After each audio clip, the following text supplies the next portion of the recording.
ایک دفعہ کا ذکر ہے کہ سرکار غوث اعظم اپنی خانقاہ میں بیٹھے ہوئے تھے کہ آپ کا ایک مرید دوڑتا ہوا آپ کے پاس آیا اور عرض کی، سرکار غوث اعظم میں برباد ہو گیا ہوں، تباہ ہو گیا ہوں۔ سرکار غوث اعظم نے فرمایا کہ بتاؤ بات کیا ہے، تمہارے اوپر کون سی مصیبتوں کا پہاڑ ٹوٹ پڑا ہے؟ اس نے عرض کیا، سرکار میری عزت کا جنازہ نکل گیا ہے، میری آبرو برباد ہو گئی ہے، میں لٹ گیا ہوں۔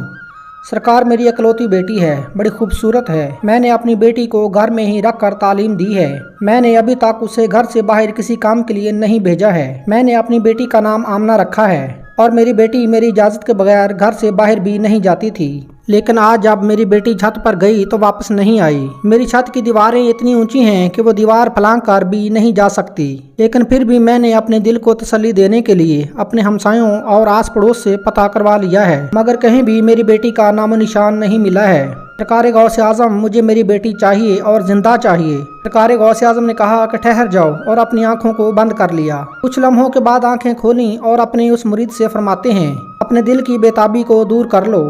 تمہاری بیٹی آج ہی ملے گی اور زندہ ملے گی اور پوری عزت کے ساتھ ملے گی۔ پھر سرکار غوث اعظم نے فرمایا، اے میرے مرید، تم جانتے ہو کرب کے ویرانے کو؟ مرید نے عرض کیا، سرکار وہ تو بڑا بھیانک اور خطرناک جنگل ہے، دن میں بھی وہاں جاتے ہوئے ڈر لگتا ہے۔ حضور غوث اعظم نے فرمایا کہ تم کرب کے ویرانے میں چلے جاؤ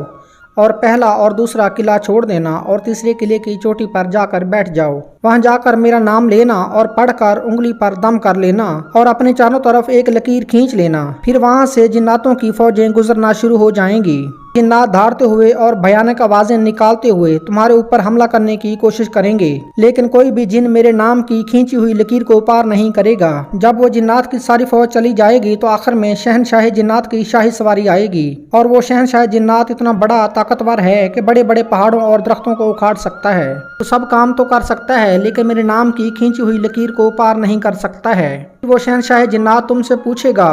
اور تم اپنی ساری بات بتا دینا کہ میں حضور غوث اعظم کا مرید ہوں اور انہی کا بھیجا ہوا ہوں، مجھے میری بیٹی آج ہی چاہیے اور زندہ چاہیے اور پوری عزت کے ساتھ چاہیے۔ اگر میری بیٹی کو کچھ ہوا تو پوری قوم جنات کو پیر کے قہر سے کوئی نہیں بچا سکے گا۔ حضور کا یہ مرید کرب کے ویرانے کی طرف چل دیتا ہے، 2 قلعے چھوڑ کر تیسرے قلعے کی چوٹی پر بیٹھ جاتا ہے، کرب کے ویرانے پر جا کر حضور غوث اعظم کا نام لے کر اپنی انگلی پر دم کرتا ہے اور چاروں طرف لکیر کھینچ کر بیٹھ جاتا ہے۔ جنات کی فوج گزرنا شروع ہو جاتی ہے، بڑے بڑے خطرناک جن گزرتے ہیں اور اس پر حملہ کرتے ہیں، سرکار غوث اعظم کے نام پر کھینچی گئی لکیر کو چھو کر پیچھے بھاگ جاتے ہیں۔ سارے جنات کی فوج چلی گئی اور آخر میں شاہ جنات کی سواری آتی ہے، وہ اپنی پوری شان و شوکت کے ساتھ آ رہا تھا۔ اس نے اپنے راستے میں ایک انسان کو بیٹھے ہوئے دیکھا تو شیر کی طرح دھاڑتا ہوا اور ہاتھی کی طرح چنگھاڑتا ہوا اپنی پوری قوت کے ساتھ اس مرید پر حملہ کرنے کے لیے لپکا، لیکن جیسے ہی اس لکیر سے ٹکرایا تو وہیں پر گھٹنے ٹیک کر بیٹھ گیا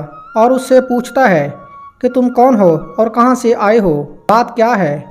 حضور غوث اعظم کے مرید نے اپنا سارا مقدمہ پیش کیا کہ جنات کے بادشاہ، میں حضور غوث اعظم کا مرید ہوں، میری بیٹی چھت پر گئی تھی اور وہیں سے غائب ہو گئی، کوئی جن اسے اٹھا کر لے گیا ہے، مجھے میری بیٹی زندہ چاہیے اور آج ہی چاہیے اور عزت کے ساتھ چاہیے۔ جب شہنشاہ جنات نے حضور غوث اعظم کا نام سنا تو اپنی فوج کو واپس بلایا اور کہا،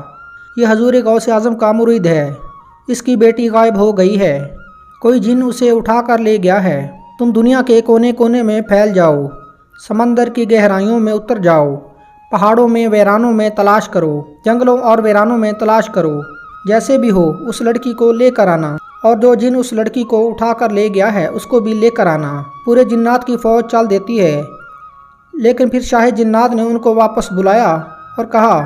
کیا کریے نہ کہہ دینا کہ لڑکی ہمیں نہیں ملی، اس لیے کہ اگر لڑکی جنات کے پاس نہ ہوتی تو حضور غوث اعظم اپنے مرید کو کبھی میرے پاس نہ بھیجتے۔ ساری کی ساری جنات کی فوج سمندروں میں، ویرانوں میں، پہاڑوں میں،